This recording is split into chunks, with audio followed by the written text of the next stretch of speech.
안녕하세요.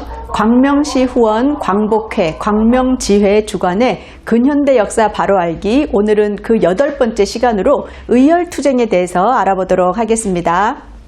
이 의열투쟁의 전통은 어디서부터 왔는가라고 이야기할 때 우리나라는 예전부터 살신성인, 또 살신보국, 나라를 위해서 내 몸을 희생하는 그러한 정신들이 오래전부터 우리나라는 옛날부터 있었기 때문에 그 전통을 이어받아서 독립운동에서도 이러한 형태의 독특한 독립운동을 35년 동안 끊임없이 이어왔다라고 이야기를 하고 있습니다.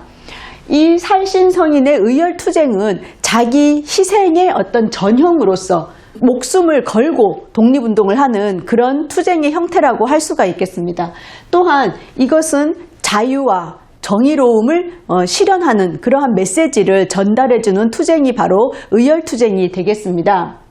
어떤 성패와는 상관이 없이 의로움을 행한다. 그리고 또 결말이라는 것은 어떻게 보면 장렬한 최후를 내가 맞이할 수 있다라는 각오가 서 있는 사람들만이 할 수 있는 투쟁이 바로 의열투쟁이었습니다.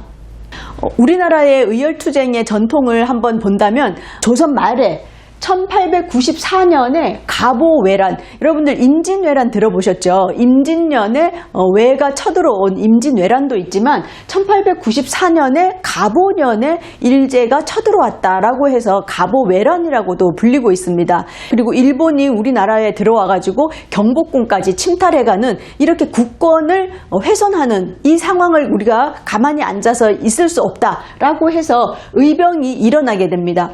또 의병뿐만이 아니라 이런 선비들뿐만이 아니라 농민들도, 가보 농민, 동학 농민들도 이때 동학 농민군을 결성해가지고 투쟁의 역사가 있었습니다. 그래서 가보외란, 1894년 가보외란 때 의병과 동학군의 투쟁을 의열투쟁으로 보기도 하고요. 본격적으로 1905년에 우리나라가 을사늑약을 맺게 되면서 일본에게 외교권을 빼앗기게 되는 그 치욕을 당하게 됩니다. 이때 을사늑약이라는 이 충격적이고 수치스러운 이 상황을 맞아들였을 때 우리나라의 어떤 전현직 관료라든지 많은 선비들, 그 선각자들이 이 울분을 이기지 못하고 자결순국을 하시게 되거든요. 그때 대표적인 분이 바로 주영공사, 영국의 우리나라의 공사관으로 가 계셨던 이한응이라는 분이 계십니다. 이 이한응 공사가 자결순국을 하시거든요. 영국에서 어떤 영일동맹이 막 맺어지잖아요. 그럴 때 이분은 우리나라를 일제가 수탈하는 것을 막아달라라는 외교적인 노력을 꾸준히 해오고 계셨습니다. 그런데 그것이 좌절이 되고 을사늑약이 체결이 되는 것을 영국이 묵인하고, 이런 과정 속에서 자결순국을 하시게 되고요. 기산도라고 하는 분이 또 계셨어요. 이분은 어떤 분이셨냐면 우리나라를 빼앗아간 일본도 문제지만 그 나라를 팔아먹은 대표적인 군부 대신 이근택을 우리가 가만히 두면 안 된다라고 해서 그 집에 들어가서 처단을 하려고 했던 그 시도가 있었습니다. 10여 차례 칼로 찔러서 큰 부상을 입혔지만 또 병원에 가서 살려내요. 그래서 그 처단을 이루지는 못했지만 을사오적들의 간담을 서늘하게 했던 그 의거를 행하신 분이 기산도, 이분이 계십니다. 그래서 보시면 이분이 바로 이한응 공사가 되시겠어요. 그래서 이분은 옛날부터 유경공원이라 그래서 우리나라에서 이제 외국 서양 세력들이 많이 들어오니까 외국어가 아주 중요하다라고 생각해서 영어 공부를 시켰던 그런 관립학교에 들어가셔서 영어 공부를 하셨기 때문에 영국으로 이렇게 그 공사관으로 가실 수가 있었습니다. 그래서 활동을 하시다가 자결순국을 하셨는데요. 이분의 이분을 기리는 그 비가 지금 서울의 장충단 공원에 가면 그 이준열사 동상 옆에 이한응 추도 비가 거기에 있습니다. 그래서 우리가 그 장충단 공원 해설을 하러 갈 때 이분에 대한 이야기를 하게 되는 거고요. 또 이 가운데 계시는 분이 바로 기산도이신데요. 의병을 일으켜서 활동을 하시다가 이 이근택을 처단하는 의거를 일으키시게 되거든요. 이 당시에 감옥에 갇히셔가지고 그 고문받는 이야기들이, 기록들이 남아 있습니다. 그래서 이 10손가락에 8손가락에다가 못을 박는 그런 잔인한 고문들을 했는데 끝까지 동료들을 발살하지 않았다. 그리고 그 고문의 후유증으로 다리가 잘리는 그런 고통을 겪으시면서 남은 인생을 아주 힘들게 그렇게 견뎌내신 그런 분으로 우리가 이분 또한 기리고 있습니다. 그리고 여기 계시는 분들은 홍합나철 그리고 오기호 이런 분들은 을사오적 암살단을 구성을 하셔서 총이 불발이 된다든지 폭탄이 터지지 않는다든지 해서 처단에 성공하지는 못하지만 그런 거사를 행하셨던 그런 분들이 있습니다.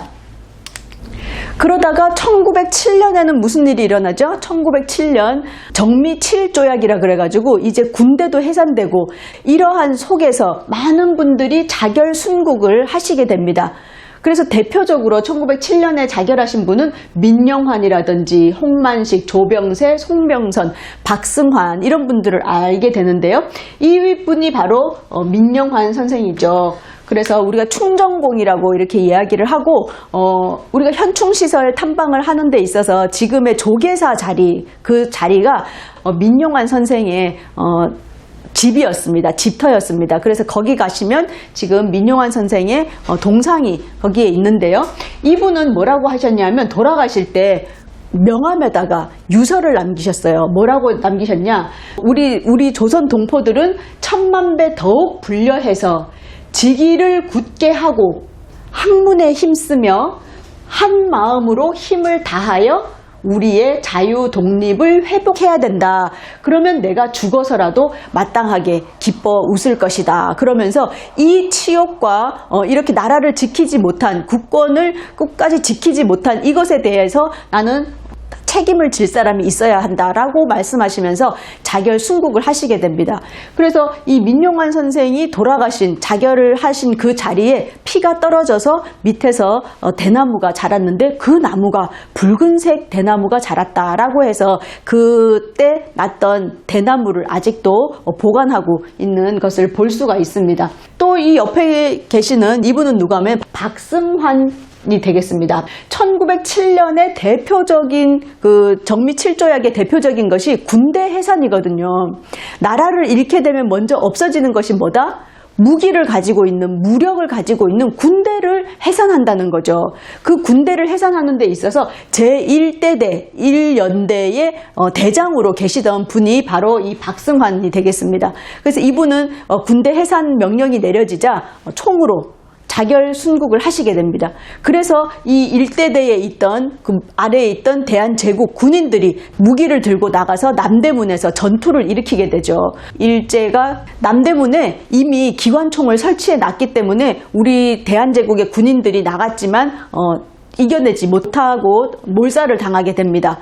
그렇지만 실패는 했지만 아까 우리가 앞에서 봤듯이 성패에 관계없이 의로움을 표출하는 그런 행동이었다라고 할 수가 있습니다. 그래서 대한제국군이 그냥 힘없이 해산한 것이 아니라 이런 저항을 했다는 것을 알 수가 있는데요. 이분이 남기신 유서에는 또 뭐라고 말씀하셨냐? 군인으로서 나라를 지키지 못하고 신하로서 충성을 다하지 못하였으니 만번 죽은들 무엇이 아깝겠는가, 이런 말씀을 하셨어요. 그래서 이런 걸 보면 나라를 잃었을 때 이럴 때 책임을 지는, 목숨을 내놓고 책임을 지는 이러한 순국의 그런 마음들을 우리가 지금 너무 이 세태에서는 뻔뻔스러운 사람이 너무 많잖아요. 그런데 책임을 지는 이러한 분들, 그리고 나라를 사랑하는 그 마음들을 우리가 기억을 해야 될 거라고 생각을 합니다. 네, 이런 의열투쟁이 있었고요. 1908년에 전명훈과 장인환의 의열투쟁을 우리가 기억할 수 있을 것입니다. 그래서 이것은 이제 국가보훈처에서 만든 카드뉴스의 한 장면인데요. 의열투쟁의 시발점이 되다라고 해서 장인환, 정명훈 의거를 우리가 의열투쟁의 시작점으로 보는 사람들도 많이 있습니다. 이 전명훈과 장인환은 미국의 스티븐스가 그 당시에 대한제국의 외교 고문이었거든요. 그런데 우리 대한제국의 외교 고문이었으면서도 이 당시에 벌써 통감부가 통치를 하고 있었기 때문에 일본의 입장에 서서 많은 그 외교 활동들을 하게 됩니다. 특히 이 스티븐스가 미국에 와가지고 연설회 이런 거에 다니면서 뭐라고 얘기했냐면, 일본이 조선을 점령해가지고 통치하는 것을 한국 사람, 조선 사람들이 너무 반가워한다. 그리고 조선은 스스로 나라를, 국가를 운영할 그런 힘도 없고 문명도 아주 떨어지는 문명을 가지고 있기 때문에 선진 일본 문화가 들어가서 계도를 해주는 것이다. 그것을 오히려 조선 사람들이 반긴다. 이런 연설을 하고 다니면서 신문이라든지 이런 데 나온 거예요. 그러니까 그 당시에 미국에서 활동을 하던 사람들이 어쩜 저런 이야기를 할 수 있냐라고 해서 스티븐스에게 하기도 하게 되고 하지만 이 스티븐스가 다 그런 것을 무시하게 됩니다. 그러다 보니 전명훈과 장인환이 스티븐스가 배에서 내릴 때 언제 샌프란시스코에 온다라는 것을 알게 되면서 그때 서로 의논하지도 않았는데 다른 장소에서 동시에 나타나서 전명훈 의사가 총을 쏘고 그 다음에 장인환도 총을 쏘면서 거사를 행하게 됩니다. 그래서 스티븐스를 그 자리에서 처단을 하게 되는 거죠. 그래서 이런 의열투쟁을 통해서 미국에서 사람들이 야, 조선 사람들이 이 외교 고문을 죽였어. 왜 죽였을까? 그러고 보니까 조선 사람들은 일제의 이런 침략을 거부한다는 것을 미국에 알리게 됐고 우리 조선 사람들에게도 이런 의열투쟁의 뜨거운 마음을 불러일으키신 분들이 바로 장인환 선생, 전명훈 선생이 되겠습니다.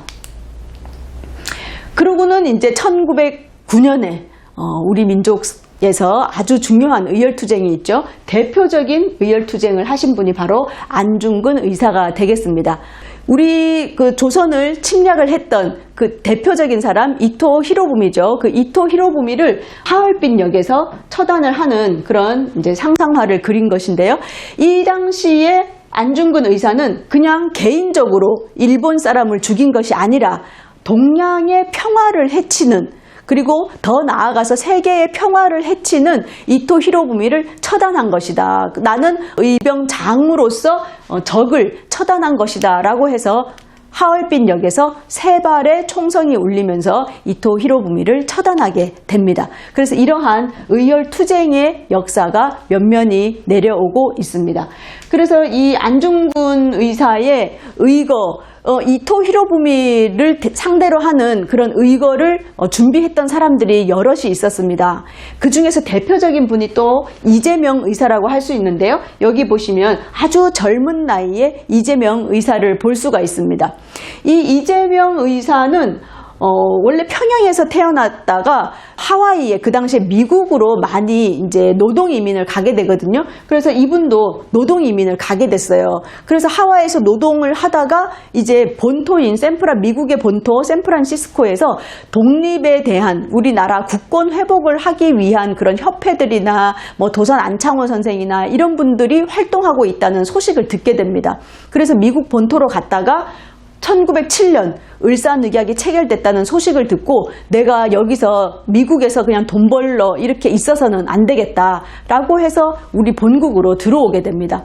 들어와서는 대표적인 을사늑약을 체결하고 우리나라의 국권을 빼앗아가는 사람이 누군가 하고 봤더니 일본의 대표적인 사람은 이토 히로부미고 우리나라의 대표적인 사람은 이완용이다라는 걸 알게 된 거예요. 그래서 이토 히로부미를 처단하러 그 러시아 지역으로 여대주 지역으로 갔는데 그때 1909년 10월 26일에 안중근 의사가 이토 히로부미를 저격했다는 소식을 듣게 됩니다. 그래서 이토 히로부미는 안중근 의사가 처단했으니 나는 우리 을사오적 대표적인 매국노인 이완용을 처단해야 되겠다라고 해서 다시 서울로 들어오게 됩니다.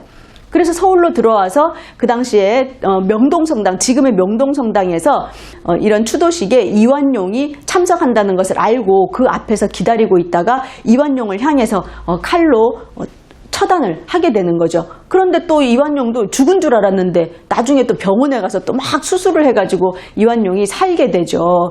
그렇지만 그때 이재명 의사의 칼에 이제 폐를 맞아가지고 이후로 계속 이 기침을 하다가 죽을 때도 그때 다친 그러한 것으로 병이 깊어져서 죽었다라고 이렇게 되어 있는데요. 이재명 의사의 의거 장소인 명동성당 앞에 가면 지금도 표지석이 있습니다. 그리고 그것은 현충시설로 국가보훈처에서 지정해서 우리가 학생들과 학부모들과 같이 가서 그 지역에서 독립운동의 역사를 또 알아볼 수 있는 곳이 그 장소가 되겠습니다.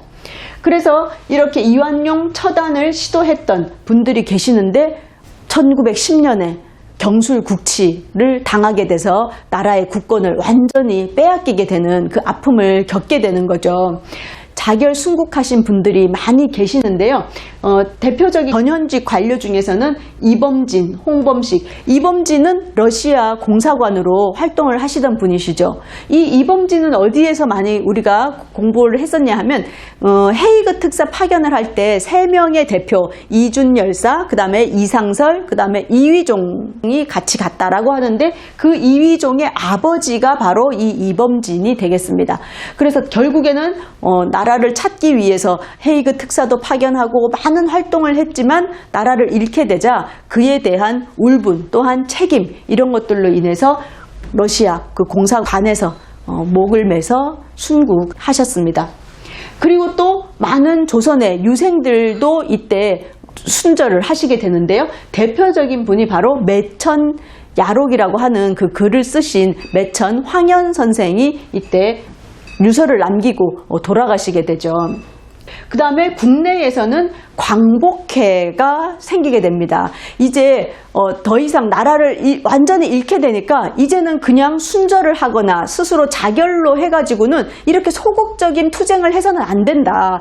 직접 우리가 조직을 하고 그 다음에 나라를 되찾는 그런 일을 적극적으로 해야 된다라고 생각을 해가지고 조직을 만들게 되죠. 그 비밀결사가 국내에서 만들어진 비밀결사가 바로 광복회가 되겠습니다. 이 광복회에서는 친일 부호를 처단하는 일 그리고 적극적인 행동을 통해서 군자금을 모집하고 그런 활동을 하는 일을 해야 되겠다라고 해서 광복회를 만들게 되죠.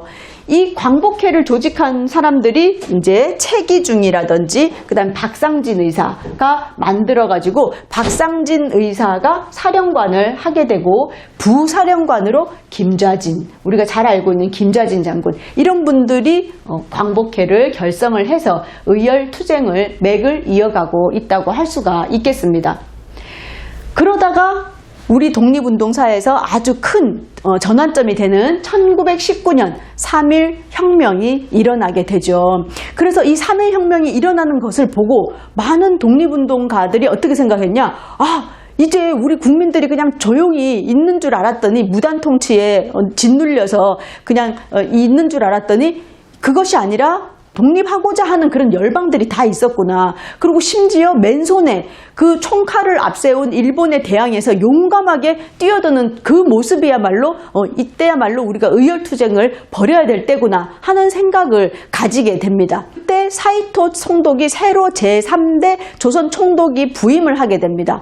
그래서 서울역에 이제 내리게 되는데 그 부임하는 그 순간에 서울역에서 폭탄을 던지는 의거가 일어나게 되죠. 바로 강우규 의사의 의거가 되겠습니다. 그래서 지금도 서울역에 가보시면 서울역 구 역사의 앞에 보면 큰 이제 동상이 있어요. 한복을 입고 있는 그 동상인데 주먹에 폭탄을 쥐고 있는 강우규 의사의 동상을 볼 수가 있습니다. 이 강우규 의사는 원래 한의학을 공부를 해가지고 한약방을 운영하면서 생활을 하시던 분이셨는데 이 나라를 잃게 되면서 이렇게 있어서는 안 되겠다라고 마음을 먹게 되고 그 노인단이 만들어지게 됩니다. 그래서 거기에서 활동을 하면서 이때 의거를 행하실 때 나이가 60세였어요. 이 당시 평균 수명이 40대밖에 되지 않았을 때인데 60세면 아주 고령의 어르신이거든요. 그러면 이제 집에서 애헴하고 있을 환갑잔치 상을 받고 할아버지로 앉아있을 그런 분이셨는데 이분이 폭탄을 들고 세상에 용감하게 그 폭탄을 투척하는 그 의열투쟁을 하는 걸 보고 사람들이 깜짝 놀란 거예요. 그러고 감옥에 갇히셔가지고 재판을 받고 나중에 사형이 이제 집행이 되시는데요. 그 유서를 남길 때 뭐라고 말씀하셨냐면 아들에게 아비가 죽는 거를 슬퍼하지 마라. 나는 오히려 이 나이에 죽는 것이 부끄럽다. 내가 나라를 지키지 못해가지고 나라를 빼앗겨서 젊은이들에게 아픔을 준 것 같다라고 이야기하시면서 이제라도 이렇게 독립운동을 하면서 죽을 수 있어서 다행이다라고 말씀을 하십니다. 그러면서 젊은이들에게 희망을 가지고 끝까지 실력을 양성을 하고 이렇게 나라를 되찾는 일에 나의 이 활동을 보고 깨닫는 젊은이가 있기를 바란다라고 하셨거든요. 그랬을 때 그 강우규 의사의 의거를 보고 이 많은 젊은이들이 깨우치게 됩니다. 그러면서 1919년 11월에 의열단이라는 것이 조직이 되거든요. 이 의열단은 이름에서 의하고 열이 들어가게 되는데요. 정의로운 일을 맹렬히 실행한다라는 뜻의 의열단을 조직을 하게 됩니다.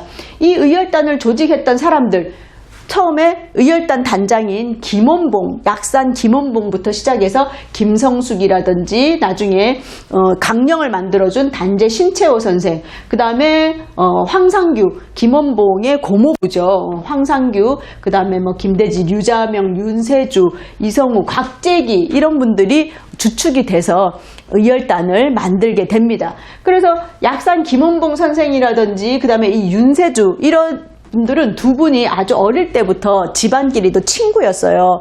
그래서 같은 동네에서 밀양이라고 하는 그 경상도 밀양에서 어렸을 때부터 같이 자라온 그런 사이거든요. 그래서 이렇게 처음에 이런 멤버들이 의열단을 조직을 하게 됩니다. 그래서 1919년 3.1 혁명의 그 여파로 많은 다양한 독립운동이 꾸려지는데 그 중에서도 3.1 만세 운동을 보고 독립운동의 그런 열망들을 확인을 하고 또 한편으로는 그러한 뜨거운 열망이 있어서 독립 만세를 불렀지만 독립이 되지 않고 오히려 많은 희생을 낳는 것을 보면서 평화로운 투쟁 가지고는 직접 독립을 실행할 수 없다. 그렇기 때문에 우리는 무장투쟁으로 가야 된다라고 하면서 이 의열단을 조직을 하게 됩니다. 자, 그렇다면 이 의열단 단장인 약산 김원봉을 우리가 조금 알아봐야 될 텐데요. 이 김원봉의 사진이 되겠고요. 김원봉은 최근에 많이 이제 알려지게 된 계기가 영화 암살이라든지 그 다음에 드라마 이런 데서 많이 등장을 하게 됩니다. 그래서 우리에게 알려진 영화로는 암살에서 이 조승우가 그 역을 맡게 되죠. 그러면서 김구 선생님을 찾아가면서 나 밀양 사람 김원봉이요 라고 이야기하는 그 장면을 기억을 하실 겁니다. 그 다음에 영화 밀정에서도 이병헌이 김원봉 역할을 맡았고요. 또 MBC 드라마에서는 유지태가 이 김원봉 역을 맡게 됩니다. 그래서 이런 드라마나 영화에서 이렇게 비중 있는 대배우들이 김원봉 역할을 맡았다는 건 그 정도로 독립운동사에서 김원봉이 얼마나 큰 일을 했고 그만큼 매력적인 캐릭터인지를 우리가 알 수 있는 것이죠. 김원봉은 이제 경남 밀양에서 출생을 해가지고 한학을 공부하다가 아버지께서 공부를 해야 된다, 사람은 배워야 된다라고 해서 학교에 가서 신식 교육을 받게 됩니다. 그런데 그 학교에서 친구인 윤세주를 만나서 같이 동문 수학을 하게 되는데 이때 어떤 사건이 있었냐 하면 천장절이라 그래서 일왕의 생일을 축하하는 그런 날이 있었어요. 이 천장절 기념으로 학생들에게 일장기를 나눠주게 되거든요.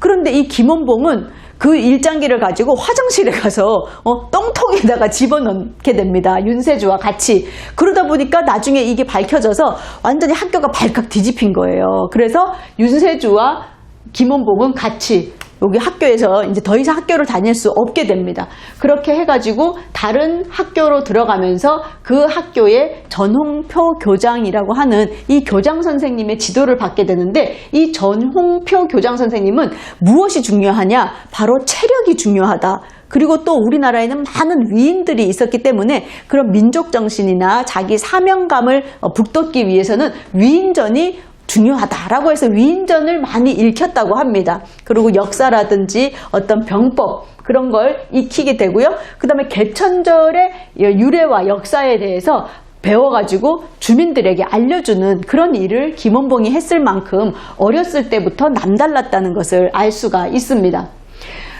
이 김원봉은 나중에 이제 학교 서울로 이제 유학을 가게 되거든요. 그 아까 의열단을 처음에 창설을 했을 때 같이 했던 황상규라는 분이 있는데 이분은 고모부였어요. 고모부 황상규의 영향으로 이제 중앙학교에 입학을 하게 되는데요. 이 황상규라는 분은 나중에 대한광복회를 창설할 때도 같이 활동하시고 신간회까지 같이 활동을 하신 그런 독립운동가이십니다. 그래서 이분이 김원봉을 그 서울로 유학을 오게 해가지고 중앙학교에 입학을 시키고, 그래서 김원봉의 호가 약산 김원봉이잖아요. 그게 뭐냐면 산과 같이 자라라 하는 게 약산이고요. 그 다음 또 같은 친구인 김두전은 약수 물과 같이, 또 친구인 이명건에게는 별과 같이 해서 약성이라고 안 짓고 여성, 같을 여자에서 여성 해가지고 약산, 약수, 여성 이 세 명의 친구들에게 각각 호를 지어준 분이 바로 이 고모부인 황상규 독립운동가가 되겠습니다. 그래서 서울에서 활동하다가 나중에 중국으로 가서 독일의 군사학을 배워야 되겠다라고 해서 중국에 있는 독일계 학교 덕화학당에 입학을 해서 또 독일어도 공부하고 여기서 군사학도 배우게 됩니다. 그리고 이제 다른 또 영어도 공부하게 되다가 1919년에 서간도에 있는 곳에 가게 되면서 거기서 김좌진 장군을 만나게 되고요. 의군부라든지 부민단, 그 서간도 지역에 만들어져 있는 그런 무장투쟁 단체에 들어가면서 여기에서 신흥무관학교에서 폭탄 제조하는 방법을 배우게 됩니다. 우리가 지난번에 무장투쟁사를 공부하면서 신흥무관학교를 우리가 배웠는데요. 그 신흥무관학교에 이 김원봉도 들어가서 폭탄 제조술도 배우게 되고 여기에서 많은 동지들을 만나게 되고, 그래서 의열단 활동을 할 때 이 신흥무관학교 동기생들을 그 의열단에 많이 참여시키는데 이러한 계기를 만들어준 것이 바로 1919년에 신흥무관학교의 그 행보라고 할 수가 있겠습니다. 그래서 이 의열단을 만들고 나서 공약 10조라는 것을 만들어요. 이 공약 10조에 보면 제일 첫 번째가 천하의 정의의 사를 맹렬히 실행한다. 그러니까 정의의 일을 하겠다. 첫 번째 정의가 나오죠. 그래서 의열단의. 그 다음 두 번째는 조선의 독립. 근데 이 조선의 독립만 이야기하는 것이 아니라 세계의 평등을 위해서 일을 한다라고 또 되어 있습니다. 그리고 세 번째부터 다섯 번째까지는 이 조직에 대한 건데요. 충의의 기백과 희생정신. 살신성인 이야기 했죠. 그래서 그 의열, 목숨을 바치는 이야기. 그 다음에 네 번째는 단의에 선하고 그 의열단의 의로움, 그 다음에 단원의 의, 그러니까 의로움이 있어야 된다, 의리가 있어야 된다, 그 이야기를 하고요. 그 다음에 의백을 선출한다. 그래서 어떤 높은 자리에 있는 장이 아니고 의백, 그 형님이라는 뜻입니다. 형님. 을 선출해서 대표를 하고요. 그 다음에 하시하지, 언제 어디서라도 매월 1회씩 보고를 하고 또 회의에도 응하고 회의에도 참석을 해야 되고, 그 다음에 내가 죽지 않고 스스로 죽지 않고 목숨을 잘 부지해서 큰 일을 해내야 되고, 또 하나는 아홉을 위하여, 아홉은 하나를 위해서 헌신한다. 그리고 제일 마지막에 단위에 배신한 자는 처살한다. 이 당시에 일제가 너무 이 밀정들을 많이 만들게 됩니다. 독립운동을 하는 사람들을 포획하기 위해서 밀정을 많이 양상을 하거든요. 그렇기 때문에 절대 이 밀정이 있어서는 안 된다라는 마음에서 배반한 자는 처살한다 라는 공약 10조를 만들어서 의열단을 활동을 시작하게 되었습니다. 그래서 이 의열단을 만들 때 같이 했던, 어릴 때부터 같이 했던 윤세주가 친구로서 같이 하게 되고요. 또 류자명이라고 해가지고 이 의열단의 어떤 정신적인 기반을 마련한 사람은 김원봉과 함께 이 류자명이 되겠습니다. 그래서 이 류자명이 우리나라의 대표적인 아나키스트, 무정부주의자라고도 하죠. 이 아나키스트가 되겠는데, 이 유자명이 우리나라의 또 대표적인 아나키스트라고 할 수 있는 단재 신채호를 만나게 되죠. 그리고 이제 이 의열단이 독자적으로만 한 것이 아니고 나중에는 이 김구 선생님 임시정부 대한민국 임시정부 임시의정원 회의를 할 때 같이 기념 사진을 찍었는데요. 가운데 백범 김구 선생님, 여기 끝에 김원봉, 약산 김원봉, 그리고 여기에 유자명 선생, 이렇게 해서 같이 독립운동의 역사를 같이 해왔다는 것을 알 수가 있습니다. 그러면 다음 시간에 이 의열단은 어떠한 활동들을 했는지를 알아보도록 하겠습니다.